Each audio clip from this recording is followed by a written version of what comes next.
Let us find out from Dr. Jamille Broome, who is a lecturer at UWI, a labor law consultant, about whether or not we can have mandatory vaccines in the workplace, because we are seeing employers deciding that if you're vaccinated, move to the left. Good morning to you, Dr. Broome.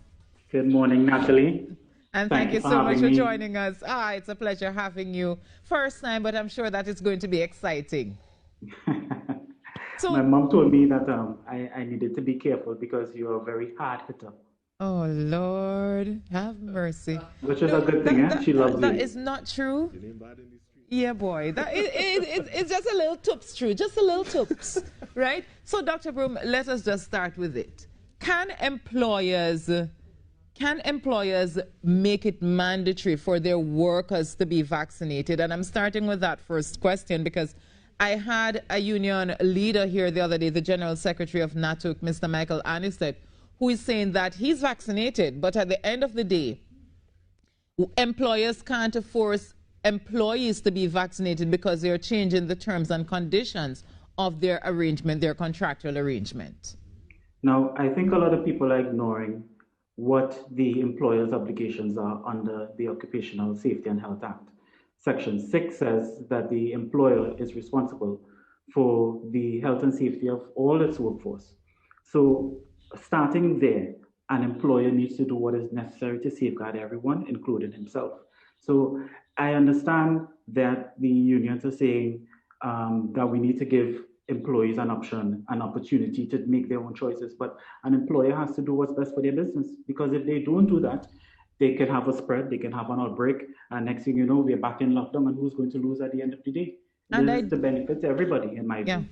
And I did pose that to Mr. Anistet, that, you know, unions are always using the occupational health and safety tagline to say, okay, we need this, we need that, you have to keep the environment safe, so why not? And his response to me was, well, what exactly are you asking us to do? Because you're talking about a virus that 96% of the people who get affected by it are going to survive and are going to be okay. So in other words, they are already safe without being inoculated. But you see, the thing is, Natalie, it's not just about the fact that a lot of people are recovering from it. They are long haulers, and we don't know who can be affected. So we need to do what's best to protect everyone, because we never know. And as I always tell people, you may think that you're a healthy person and you may have an underlying condition. No one ever finds out that they have cancer at stage 1. They find out that they have cancer in stage 4, stage 5. So we need to be able to protect everyone, because we never know who that next COVID casualty might be. Right, I agree. So let's talk about the laws, because we have seen, you know, where vaccination for certain things have been mandatory. We have to be, you know, vaccinated before we enter primary school. You know, there isn't any two ways about that. So now we have a new virus, and we're seeing that a lot of people are being affected and trying to figure out what to do, trying to come out of these lockdowns. Can the employer say, okay, you must be mandatory, it's mandated, you have to be vaccinated, even though the government has not put that in law? Can the employer do that? Yes, the employer can, and the employer has to do it based on Section 6 of the Occupational Safety and Health Act, as long as they do it properly. Now, I think it's also important to ensure that we put it out there that an employer just can't do whatever. They deal with the situation in a high-handed manner. It has to be dealt with fairly. You must treat the employees with respect, and not just say, if all they don't get vaccinated, bust out, right? This is what we're doing. We want to do this because give an explanation, give them as much information as you believe that they require, so that they can make an informed decision. Remind them that social media is a lot of nonsense. And I actually saw a commercial or a little PSA that was running during your session just now about getting information and verifying information and getting it from the correct sources. So definitely, I think an employer can mandate it as long as it is done within good industrial relations practices and not in a high-handed manner. Right, and I think for a lot of people, you know, that's where the doubt probably creeps in that, you do have the industrial courts and you do have these systems in place to help you in case the employer is treating you badly, I guess, or, you know, treating you in ways that you think are unfair.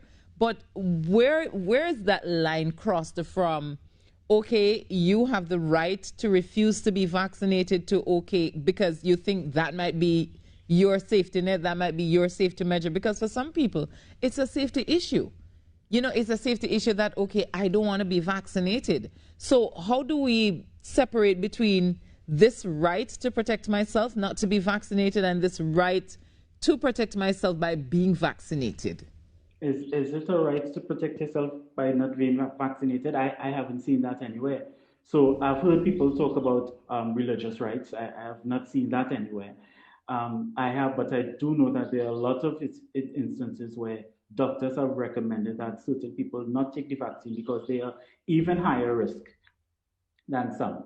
So in a situation like that, I can understand where an employee who's saying that this taking the vaccine is risky for me, then that's why I'm not taking it. But other than that, I don't see where that right of an individual is going to ever be ever supersede the rights of the greater public or the greater population. It's not going to happen. Right, and outside of Section 6 of the Public Occupational Health and Safety Act, am I correct? Safety and Health Act, yes. Right. Outside of that, what other, is it laws, I can say, that people have to protect themselves? You know, if, let's say, let's look at the other side. I want to be vaccinated, but I have, you know, employees around me who decide that they don't want to be vaccinated. What do I have to protect myself if I say, okay, you cannot come in here unless you're vaccinated? And this is the employee saying this, or the employer? The employer.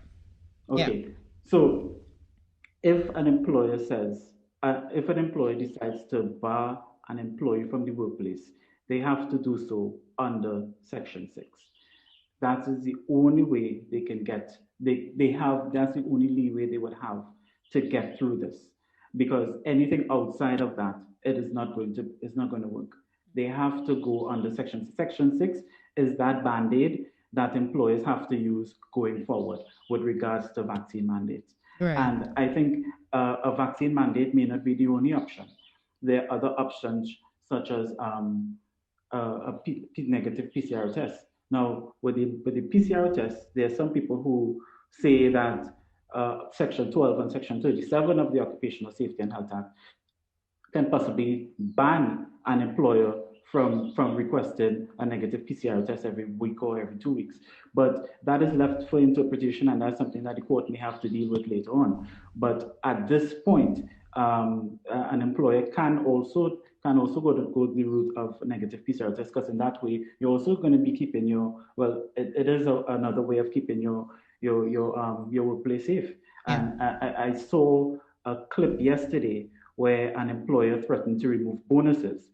Now, something like that, I would disagree with entirely, because a bonus is usually tied to an employer's and the employee's performance. And if you're removing it, then you should do so because of the employer's or the employee's performance, and not because they refuse to get vaccinated. So I think those are the landmines, and those are the options that employers have taken, that those things will get them into trouble for sure. What are the issues you foresee us having here in Trinidad and Tobago regarding these policy positions that we're seeing in workplaces about vaccines? Say that again. I missed the first part of it. I'm saying, what are the issues you foresee us having here in Trinidad and Tobago as a result of employees enforcing this policy of mandatory vaccines? Of employees enforcing it, or employers? Employers, sorry. Okay. So there's definitely, we see that the trade union movement is already in full swing. And there's definitely going to be a lot of matters heading down to the industrial court. There's no doubt about it. But I think what unions are not telling employees as well is that if you decide to fight this, and I'm not saying don't, by all means, if you feel as though your rights are being infringed and you want to challenge it, by all means, go ahead. But at the same time, if you decide to fight this, we know how our legal system is. These employees are going to be fighting these matters in court for 4 or 5 years down the road. And who's going to be losing out? And you're not going to be able to get another job because everyone is going to be requiring you a vaccine to work. So unions need to let employees know the other side of this thing, the detriment, the potential detriment that that refusing this and fighting it and challenging it and going down to court. Because I know a lot of employers are going to say, okay, if you want to sue me, go ahead. I will deal with that 4 years down the road, we'll deal with it. No, this morning I had the Minister of Health and I was asking him, what is the government's policy position on vaccine? And he's saying, they're just basically, their position is encouraging people to get inoculated. And I was saying to him, well, is that really a policy position, encouraging people to get vaccinated? And he said, yes, but do you believe that the government should take it one step further and make it mandatory? Since, as you're saying, according to the Occupational Health and Safety Act, employers can actually get their employees vaccinated under Section 6. So should we just go ahead and make vaccines mandatory, at least the COVID-19 vaccines? Now, the debate here is one side is saying legislate, the other side is saying don't legislate, don't bully, educate. Now, we are a low trust society, and in a low trust society, we have very low trust and respect for our systems and very low trust and respect for each other.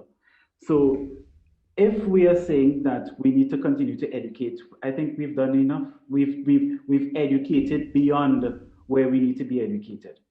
And at this point, but however, I still don't believe that vaccines should be legislated. And I'm saying this because there are other options that can work.